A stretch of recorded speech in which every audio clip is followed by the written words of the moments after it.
So obviously I'm going to talk today about a medicine called ketamine and its use for depression and anxiety. I want to start by giving you a little bit of history because I think understanding the history is not just interesting, but it gives you a framework to think about our current treatments within.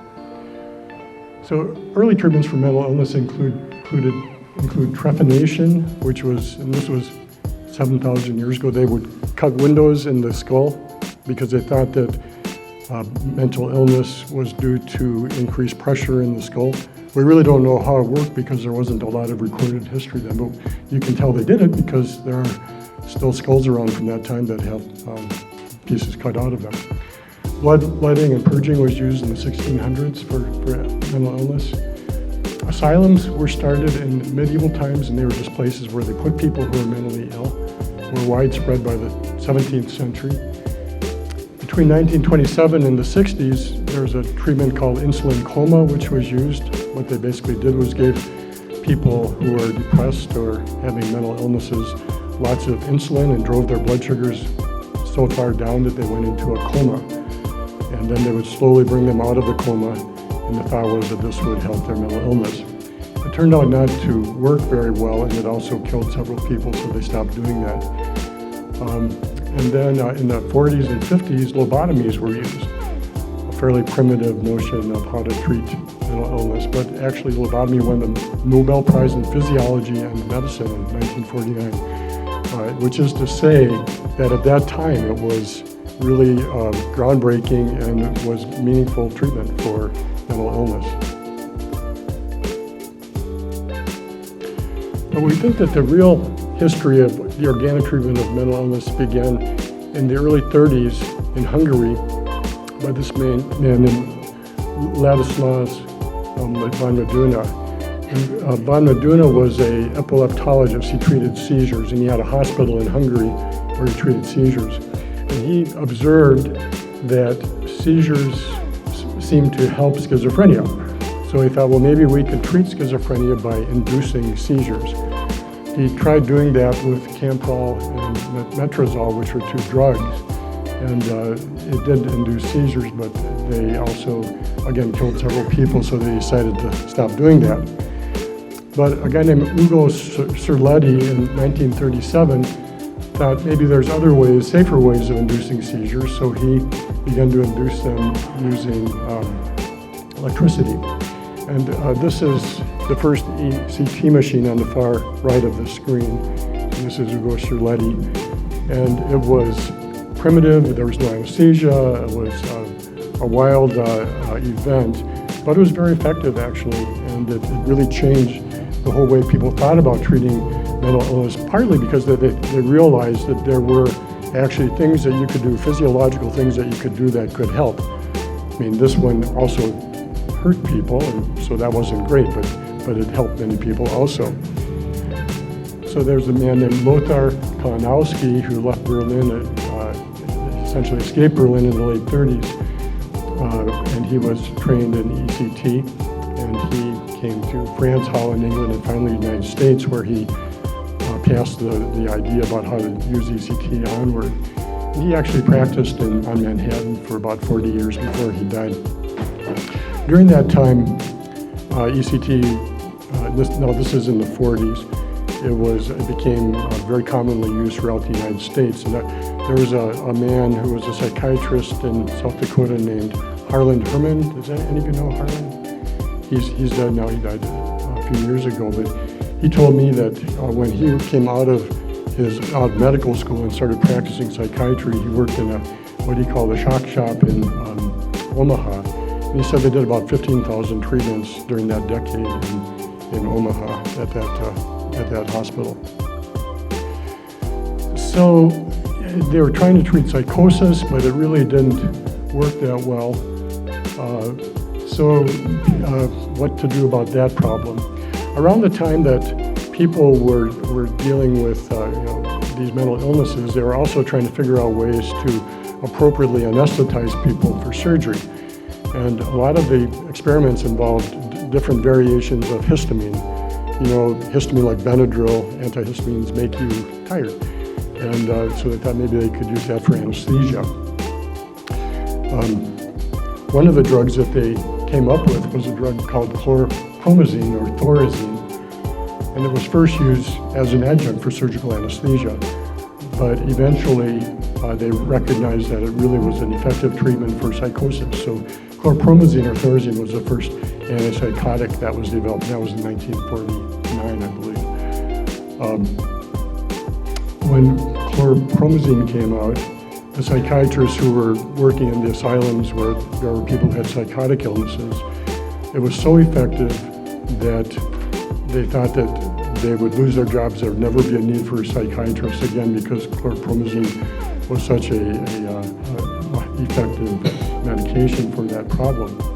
And indeed, the asylums, the insane asylums, that is what they call them, did begin to empty out during that time. But we don't even use thorazine anymore, hardly ever, because there's other drugs similar to it that have much fewer side effects.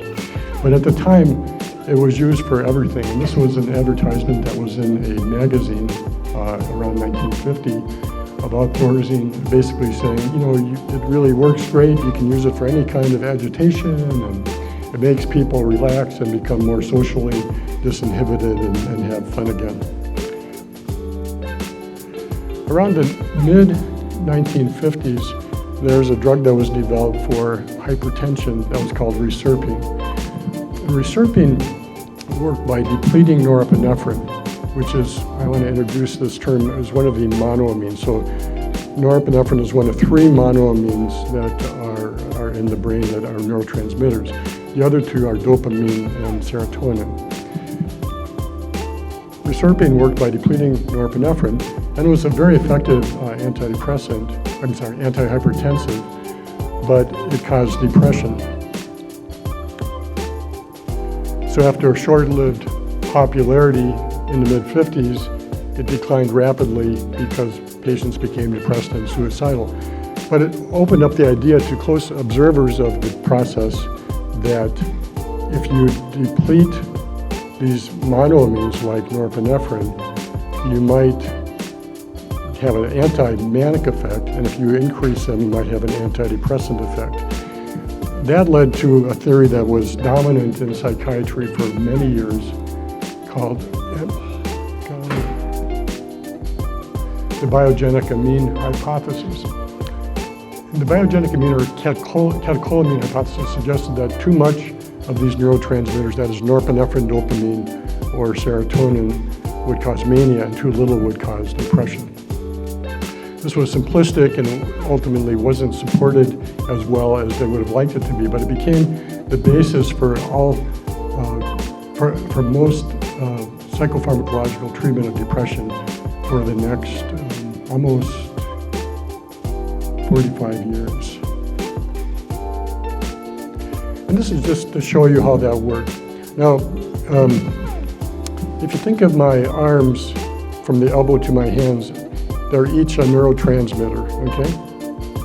And there's a space between my fist on this hand and the receiving neuron on what is my left hand, your right side. That space in between them is called a synapse.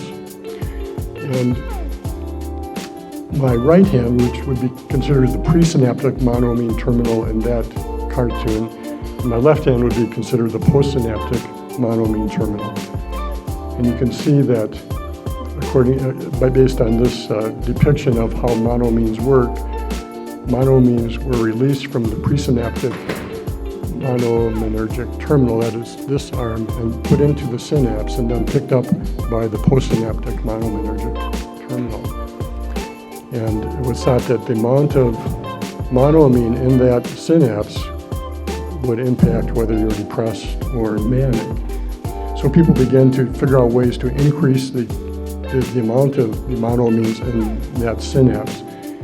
And the major way that it has been done is by developing drugs that block that. On the right side, see it says reuptake channel?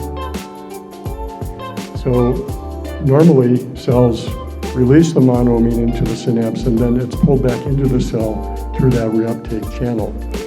People developed reuptake channel blockers, and that's almost all the antidepressants that we now use today work in that way. They block that reuptake channel, leaving more in the synapse, more of the monoamines in the synapse. This slide also shows, you see that yellow or orangish MAO icon there? That means monoamine oxidase. And once monoamines are pulled back into the cell through the reuptake channel, they would be metabolized by monoamine oxidase. And so another way that we're going to talk about in just a minute that antidepressants work was by blocking that monoamine oxidase process. So that would leave more in the intracellular space in the presynaptic monoaminergic terminal that could be released into the synapse. Does anybody recognize this place? Yeah, this is the Custer Sanatorium. So while there were asylums all around the country for mentally ill people, there were also asylums all around the country in the 40s and 30s for people with tuberculosis. And that's what the Custer Sanatorium was initially used for. It was a tuberculosis asylum. And as you know, tuberculosis was very difficult to treat, so they basically separated people with tuberculosis like they did with mental illness. They just separated them from the rest of the society. In the case of tuberculosis, it was so that they wouldn't infect other people. In the 40s, they began to treat tuberculosis using several different antibiotics simultaneously. And one of those antibiotics, well, it's called iproniazide. And people who are close observers of their patients noticed that people who were given iproniazide who were depressed had an antidepressant effect. And so by 1957, iproniazide, the first monoamine oxidase inhibitor, was developed as an antidepressant. And several were developed after that. I put up this slide just to point out that it's a joke, it's another spoof, but the people who were making these observations were, in my mind, it was really a strike of brilliance and a strike of commitment. I mean, these were people who really saw how mental illness was affecting people and wanted to do something to help it. There were no lab tests, there was no way of measuring other than observing people, so the people who did most of these advances were just very careful observers of people who noticed that, for instance, when they were given chlorpromazine as an anesthetic, it helped psychosis. So they said, maybe we should try it for psychosis. And that's the way a lot of psychopharmacology has been developed, and indeed the way ketamine was developed. In the late 50s, the first tricyclic antidepressants were developed. That was 1957. Imipramine was the first one. And that was how it was for the next about almost 30 years. Those were the main kinds of antidepressants, tricyclic antidepressants. During that time, we had a war, the Vietnam War, and this is a picture of some soldiers in that war. And while they were in battle, many were injured and needed medical intervention. And they needed a medication that could be used that did not cause respiratory suppression because it didn't want to have to intubate people in the field. There was, so just backing up a little bit, PCP, angel dust, was first thought to be an anesthetic in the mid-50s, but it made people psychotic, and that was a problem. In 1962, this ketamine was first developed from PCP, and I want to just mention what RS means because I'm going to point back at that in a minute. So most molecules in nature come as racemic molecules, that is, they are mirror images of each other, in the same way that my hands are mirror images of each other, right? They're not the same, but when they face each other, it's like they're looking at each other in the mirror, right? So most molecules come like that, as did ketamine. Ketamine was first studied for anesthesia in 1964, and in 1970 was FDA approved for anesthesia and analgesia. And happened to be very useful in Vietnam as an anesthetic, a battlefield anesthetic. In 1983, people figured out that ketamine worked as an NMDA receptor antagonist. We're going to talk about that in a minute. But the NMDA receptor is a key component to the way ketamine works. In 1985, ketamine was identified as an essential medicine for intravenous anesthesia by the World Health Organization. And in 2000, there was the first double-blind, placebo-controlled study using ketamine to treat depression. People had begun to notice serendipitously, good observers of human nature saw that people who were depressed when they had ketamine as an anesthetic had resolution of their depression after taking a dose of ketamine. So people played around with that and finally did the study in 2000. That was really a groundbreaking study. There were a bunch of studies done in between that and 2019, but in 2019, the 1-1 form of ketamine, which is, you see it says S-ketamine there under 2019. So S-ketamine is just, it's not both mirror images, it's just one. And that's, they were able to patent that as a new drug, and that was studied and found to be a good antidepressant. And there's ongoing studies now of R-ketamine and different kinds of ketamine combinations. I mentioned 30 years after the tricyclics came out, this was really the next advance besides ketamine, and I'm going to kind of put ketamine in parentheses for right now because we're going to get back to that. But so Wellbutrin was developed in 1985. That was during the third year of my residency, so really the dark ages. And then in 1987, Prozac was developed, and that was the last year of my residency. And by 1990, Prozac was the most prescribed drug in the world because it kind of was an antidepressant that had very few side effects. But again, think about ECT was used on everybody, then chlorpromazine was used on everybody, and then Prozac was used on everybody because they really were such huge breakthroughs, even though we may not always use them now. So that was good. We had some medications that were pretty helpful for treating depression. But it wasn't clear that everybody got better using those antidepressants. So before 2006, people put together the study called the STAR-D study. Sequenced treatment alternatives to relieve depression. And the question that they wanted to answer was just how effective are the antidepressants we have?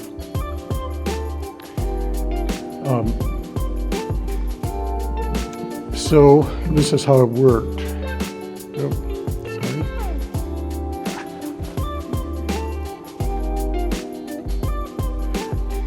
So it was tiered. So everybody who came in who was diagnosed with depression was first treated with citalopram, which is Celexa if you are familiar with that name. If they didn't respond to that, they went to the second level.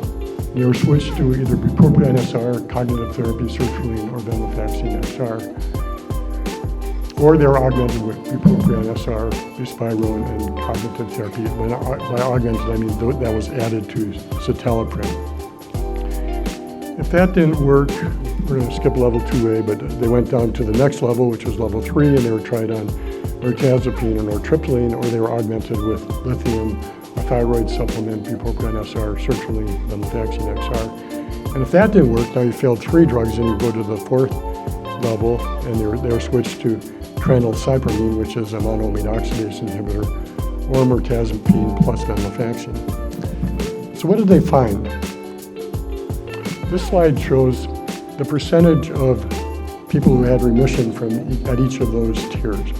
So you can see the first tier, the people who received citalopram, they had a 27.5% remission rate, which isn't super, but yeah, it's something. It's something to go with.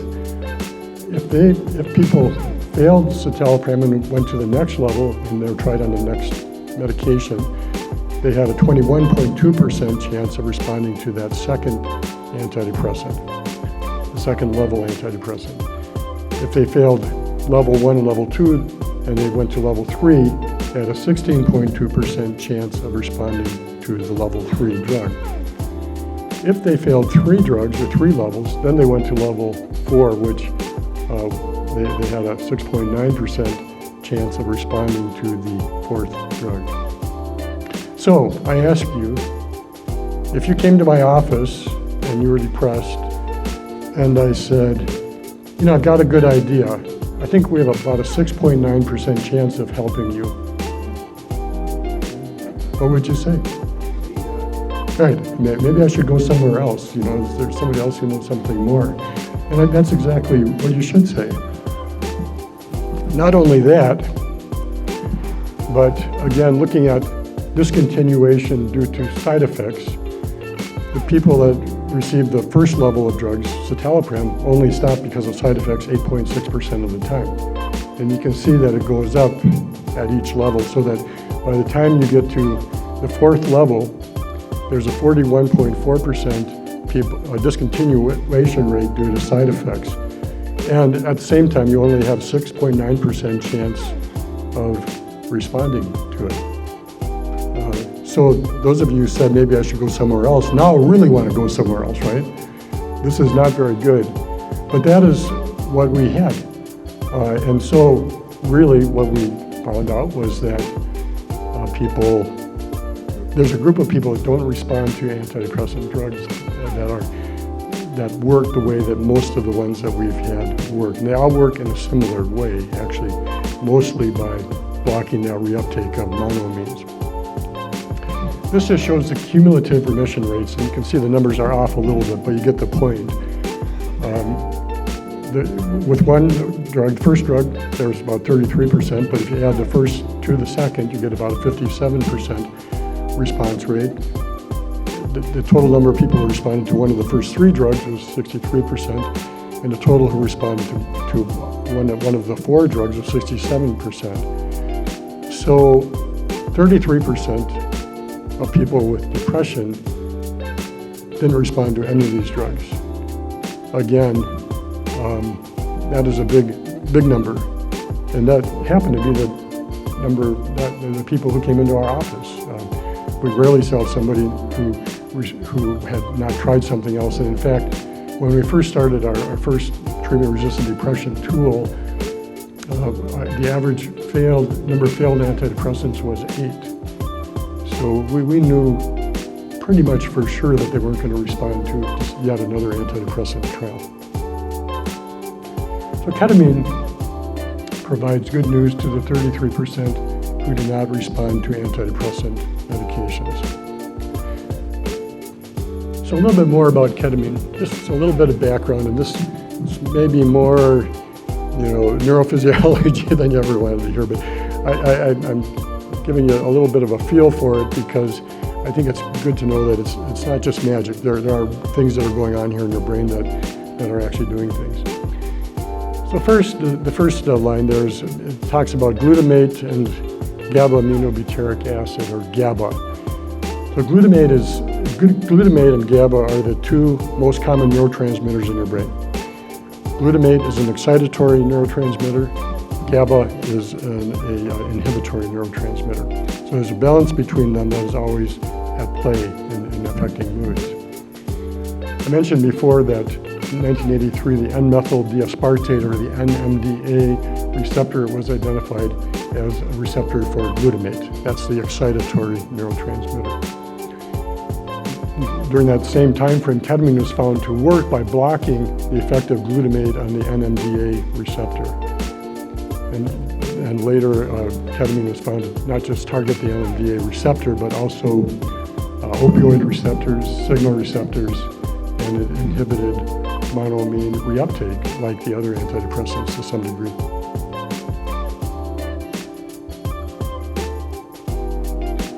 So this is a picture of a cartoon of an NMDA receptor, and you'll see in some of these slides it says NMDA-R, that means NMDA receptor. That's what the R stands for. The top of this slide, the gray area, is the synaptic space between neurons, the space between my hands in this model of neurons.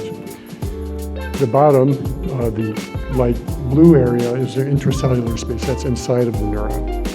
The blue area that says cell membrane is the membrane around the cell, and the green blobs are the NMDA receptor.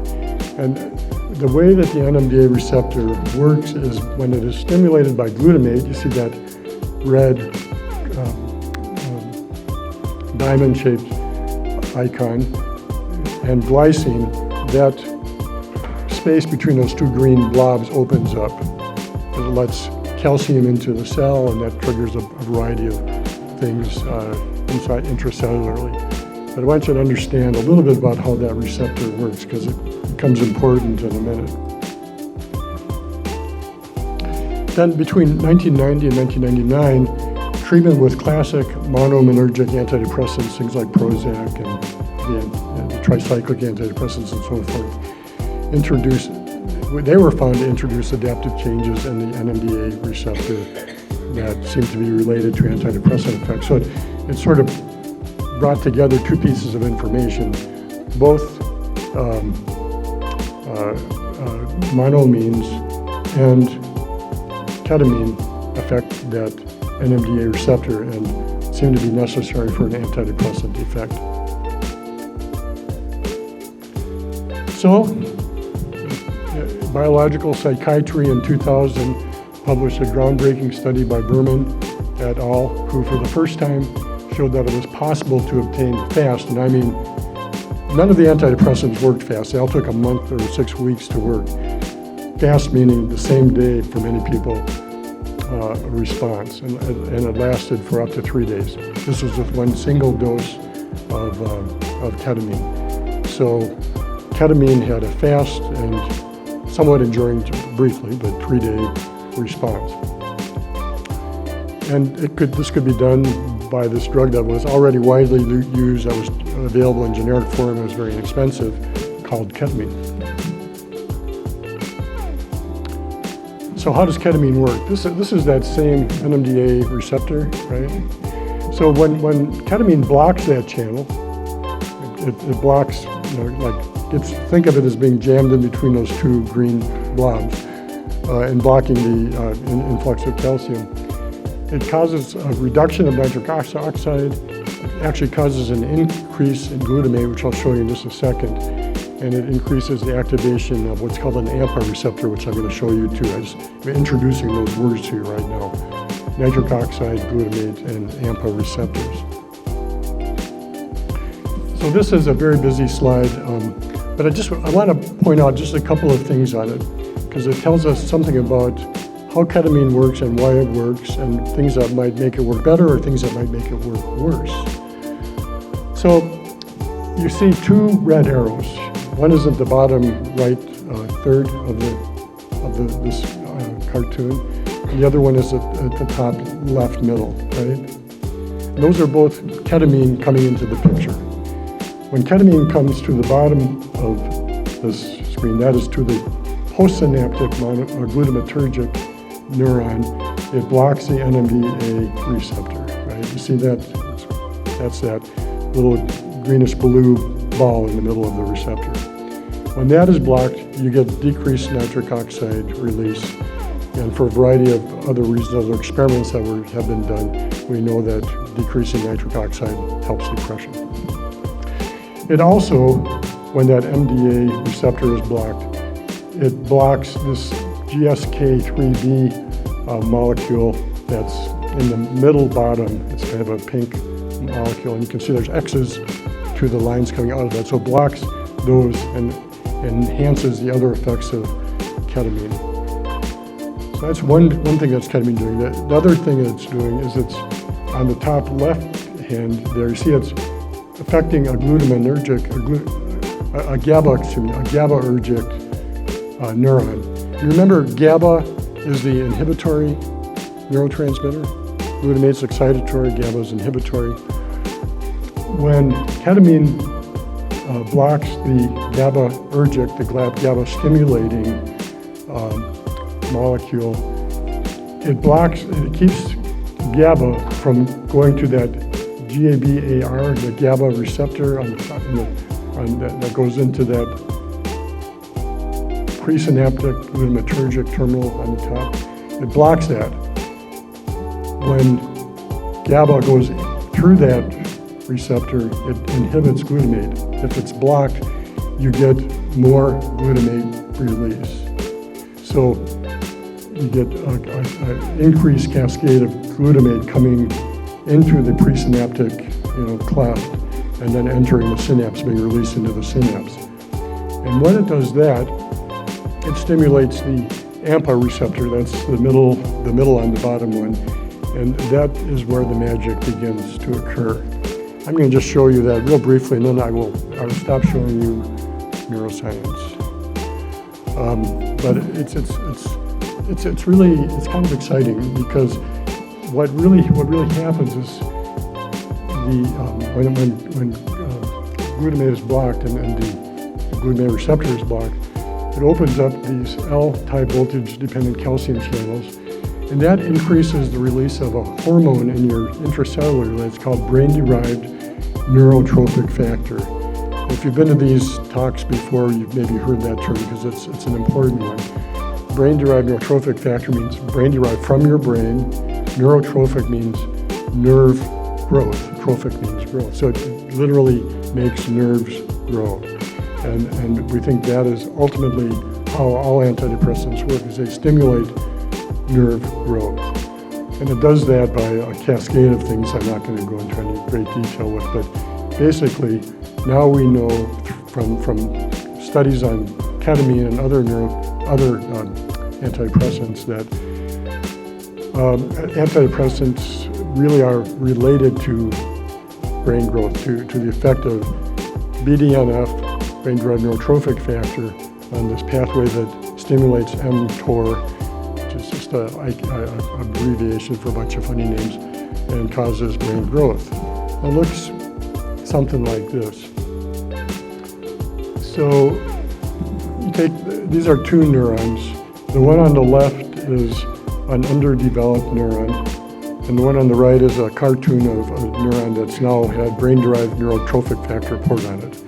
And you can see all those little looks like got a what do they call it when you get medications to make your hair grow better? They got a hair transplant, right? But really what that does is when all those dendrites, those are dendrites that grow on the top of that neuron. When those grow, there's much more ability to connect with other neurons and much more capacity for the neurons to make synapses with each other, and they can do all kinds of things, and the more the better, basically, for your brain.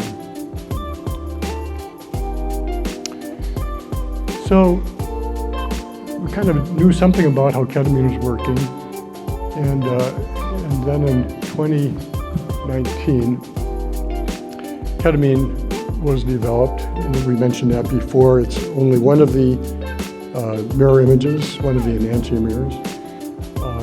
It's an enantiomer, and so the company that made it, Janssen, was able to patent it because it was enough different from ketamine to be a novel drug. So they patented that, and they found that it was useful to treat depression.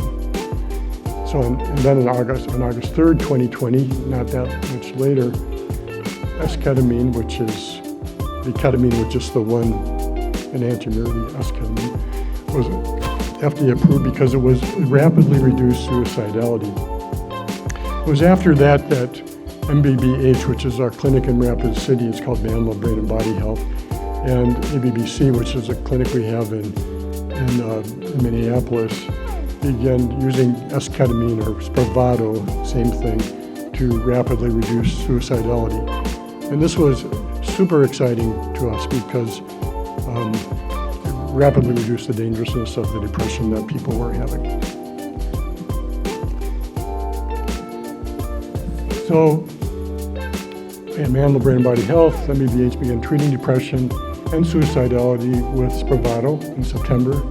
That's about 6 months after it was FDA approved.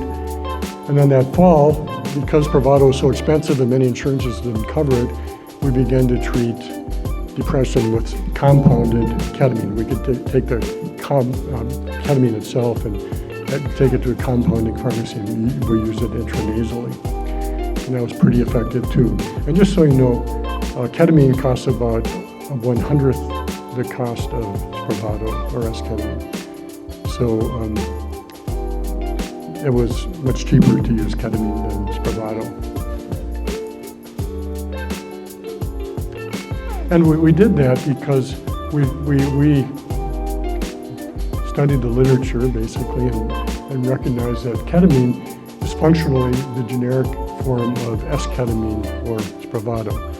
And it seemed logical then that since we use generic forms of all kinds of drugs to treat illness, that we could use a generic form of Spravato or S-ketamine to treat depression also.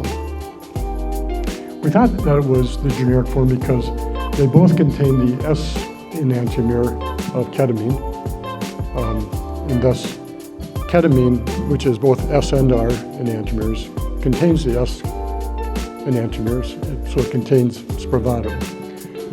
And the literature supports the data in favor of ketamine having an antidepressant effect, which is good or better than S-ketamine. And there's no evidence to suggest that the R-ketamine, the other enantiomer, the other mirror image, did anything that was negative. So in January 2021, about 2 years ago, this paper came out by Bahai,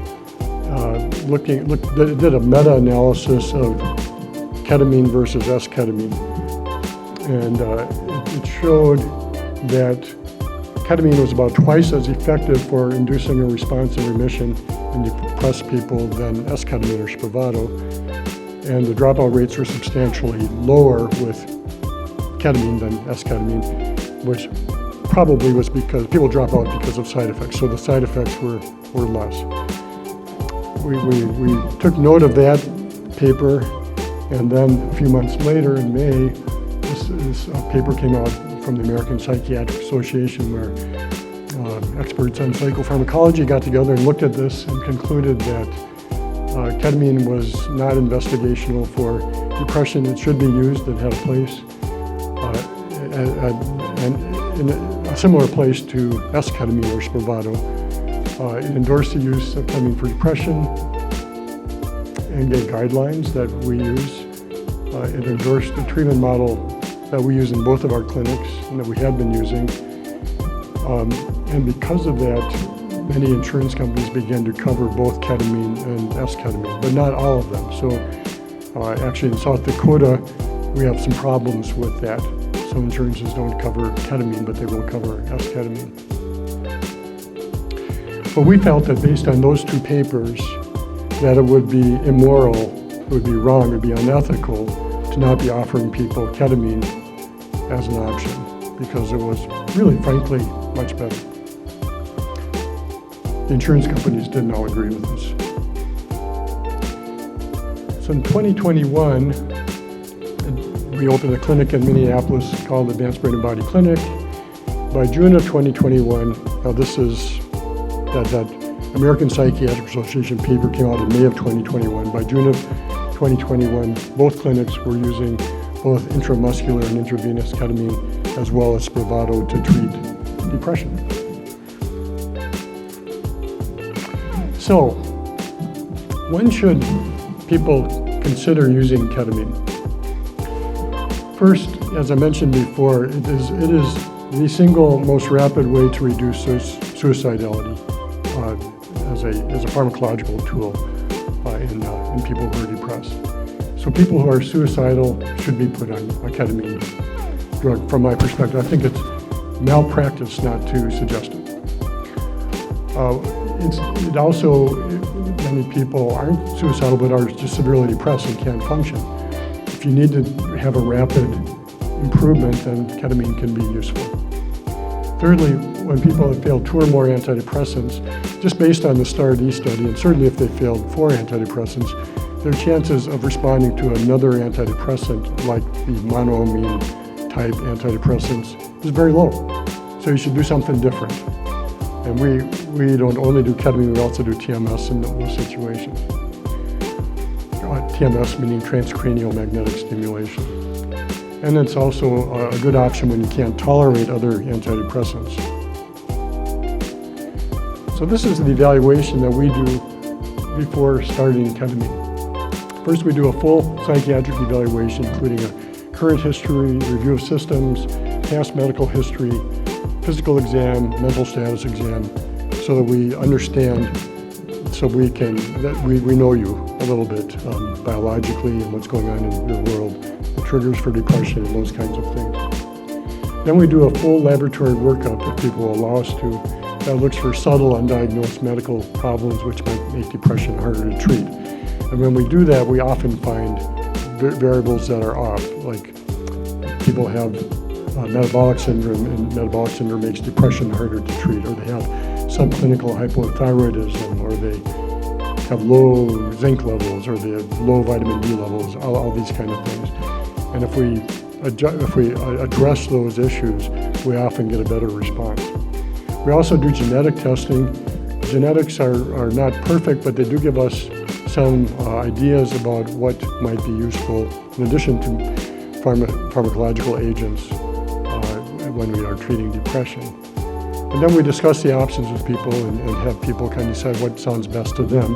And the main options that we have are medications still. We use a lot of medications, psychotherapy, transcranial magnetic stimulation, or ketamine.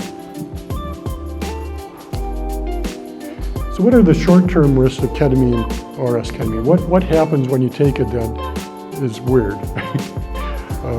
Gives you a few options. We want people to dissociate. We expect people to dissociate, to space out, so to speak. So sometimes they have disorientation or confusion, a little bit of loss of motor coordination. They may be dizzy. Some people get nauseous from ketamine and vomit. We can give medicines that will help that if that's a problem. Sometimes people will have an increase in blood pressure, so we monitor blood pressure, heart rate, and body temperature. If we don't start people on a dose of ketamine if they're already hypertensive. We want that under control, and then if they should become more hypertensive than we'd like during treatment, we give them medications to help that. People may have changes in sensory perceptions, including visual or auditory hallucinations. They very often feel detached from themselves, their surroundings, or their environment. So they feel as if they are like floating and observing themselves. Long-term risks of ketamine and esketamine. One is addiction, so we watch very carefully for that. As soon as people are responding, we try to back off so they don't. So we decrease their exposure to ketamine and esketamine.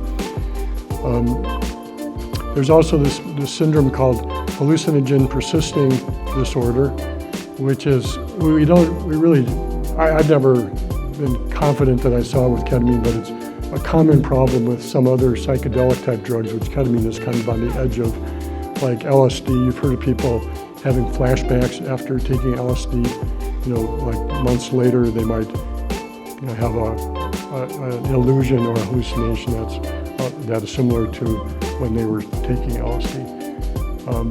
But it is a possibility with ketamine, again, that we really haven't seen. And then there's possible unclear long-term risks that we are watching for and monitoring carefully for. One is interstitial cystitis, which is like feels like you have a urinary tract infection, and the other one is neurological impairments of different kinds. So if we see those and begin to see those coming, we stop, we back off, we reduce the chance of that becoming a problem. How is it given?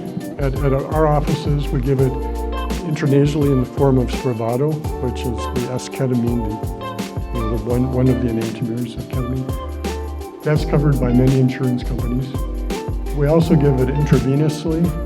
So in our hands, we think that this is the most flexible and successful way of giving ketamine, because we know exactly how much we're giving patients, we know exactly how much is in their bloodstream, We can stop it if things aren't going well, if they're uncomfortable with the experience they're having, and so those are the benefits from it. Some insurances cover that, and some don't. And we give it intramuscularly at times. Also, some people don't like IVs. The intramuscular form works well. It's a little bit different experience. But again, many insurances don't cover that either. So we kind of figure out what people are most comfortable with, and what they like the best, what they tolerate the best, and use the form that works best for them. So what if you came in and we were going to do ketamine, what would we do? How would it go? So first we'd ask you to prepare yourself by being calm and meditative. It's better to come into the ketamine experience already being relaxed and calm. So it doesn't always work out that way. People lead hectic lives, sometimes right up to the moment they walk in, but it works better if you're already calmed down. We suggest that people bring music or some kind of meditative tape type sort of experience, so that'll be something they can listen to and focus on during their treatment. We don't want people to bring in guided things that are too guided. Like we do allow people bring in maybe a family member at times, so we really don't want the family member to be talking. We don't want you to be reading a book, looking at email, that kind of thing, because we want your brain to be not directed, to be able to be free to enter into this sort of dissociative state. We ask people to arrive 15 minutes early. When you come in, staff will seat you in a comfortable, quiet chair in a quiet room. We ask people to fill out a review of systems. It reviews all the potential medical problems they could have each time they come in. And we check for new physical complaints, because if something is new, it might affect whether we should give them ketamine or not, or it might tell us the ketamine is causing some problem. We also check vital signs, and then we will start ketamine if the blood pressure is under control, which we call 140/90. A CNP, PA, or MD will checks everybody in each time they come. Just another review. Are you okay? Any problems come up? Once in a while, we've run into people who will say, well, I was in the emergency room with chest pain 2 nights ago, and they said not to do anything until I have a stress test. Well, when they tell us that, we say, well, maybe we shouldn't do ketamine today either, because that may be a risk factor for a bad experience with ketamine. The nurse gives you ketamine, either IV, IM, intranasal. After a short time, people will have a change in their consciousness, possibly dissociate, feel like they're outside of themselves. That usually resolves within 1 to 2 hours. They stay in the room during that entire 2 hours. That's part of the requirements by the FDA. Ketamine staff monitors people both in person, and we have every room is monitored by camera, so we can watch people and monitor what's going on all the time, even though we're not in there with them. Vital signs are checked because of this risk of hypertension, and we monitor that. And if we see hypertension, we treat it or monitor it. And sometime between 90 and 120 minutes into the session, a clinician visits with the patient again and checks to be sure they did okay and were comfortable with how the treatment went, and how do they feel now, and that sort of thing, so that they're stable before they leave. At around the 120-minute mark or the 2-hour mark, people are released to go home with somebody else. We don't allow people to drive home because there may still be some of the sort of dissociative effects from ketamine. So there's these potential side effects that we talked about. And I think this is really important. We don't want to hurt anybody, and we think that by doing these things we can monitor safety very well. And this is again what the FDA has also told us to do. So we have a physician or nurse practitioner who's in charge of every ketamine treatment. We monitor people for a full 2 hours after from the beginning of their treatment to the end. So by then, almost everybody is done with the experience. We regularly regularly monitor for depression and suicidality just as an ongoing basis to be sure that we don't send people out who are suicidal. We do routine interval histories, what's happened since your last treatment. We monitor vital signs during treatment. We do this full review of systems every time people come in, because sometimes people don't know what is the side effect from ketamine. And so we do a full review of systems so we can see if they have a new symptom that might be related to ketamine. And then we address that. There's a clinician, nurse, a psych tech available all through treatment, so there's support. We have a physician available at all times, at least for consultation if there's a problem. And then we all meet as a team on a weekly basis so that we're sharing information that we observe about patients while we're treating them with ketamine. So what is the dissociative experience like? Everybody wants to know that, and it's a good question, because if you know what it might be like, then it might be easier to manage. So here's a couple of descriptions of it. First, a sensation of deep meditation where one is able to be present in the moment and simply observe rather than analyze, criticize, or attempt to control. So people have described this to me as like they can't come in, they're anxious, they're depressed, there's all these things in their life that feel like they're right here. And with the ketamine, if they get the right dose, now those things are still there, but they're out here. They're not right in their face. They can observe them and think about them and not be overwhelmed by them. Dissociation is often described as a relaxing or freeing sensation. Some people describe the pleasant sensation of being in water, floating, or soaring in the air. Some people see imagery of nature like forests, oceans, skies, that sort of thing. Some people see colors, while others see shades of gray, white, or black. Some people see familiar faces or hear voices of people that are familiar to them. They may experience intense emotions like love, compassion, gratitude, hope, forgiveness. Or sometimes people experience fearfulness too. So I mean, it's not always good. Sometimes the emotional experiences require some support, but more often than not, people have a more of a peaceful feeling. And I was looking for a picture of dissociation, and I thought this was pretty good. I'm not sure. This isn't what everybody experiences, but you get the metaphor from this picture. It's an imaginary world, sort of.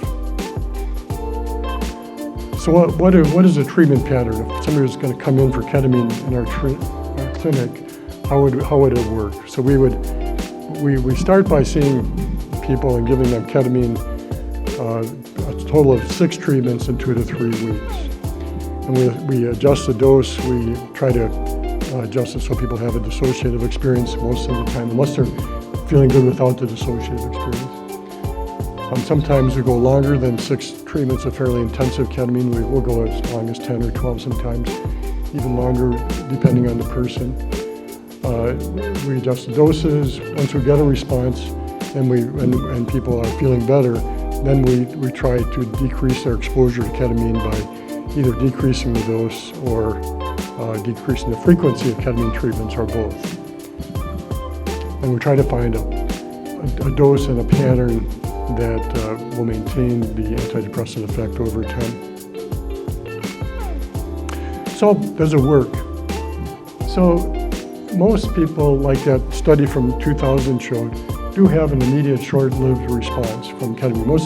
Most people will say they feel better after ketamine, when they're done with their treatment, and they'll describe feeling better. Almost everybody has some response. If you looked at our depression scales, almost everybody has some benefit. But around 70% of people have a greater than 50% response based on their own self-report. So compare that to the 4th level of that STAR-D study, where 6 people who had failed 3 different antidepressants had a 6.9% response and a 40+% discontinuation rate due to side effects. I mean, it is, it blows that out of the water, right? I mean, it really, it's not perfect, but it can be very effective and very helpful for people. So we see, severely depressed patients, people who've failed everything else, they have suicidal ideation. It's compounded because everywhere they go, everything they try doesn't work, and it's very frustrating. It's very exhausting to these folks, being constantly unable to get treated or to be passed over by the healthcare system. They struggle, many people, to get through each day without killing themselves. They think about that, or worse, they can't even conjure up the energy to think about killing themselves. Many of these people are unable to work, unemployed, unable to function, and we're super excited about ketamine because it offers hope to those people. It's not perfect, but it can offer some serious hope. And between that and some of the other things that we do, the brain health stuff that we do, the ketamine, the transcranial magnetic stimulation, not everybody gets better, but many people do, and most people really do have a good response. So it's something to consider when you have friends or yourself who's struggling with the depression. I hope that this has at least introduced you to the topic to some degree.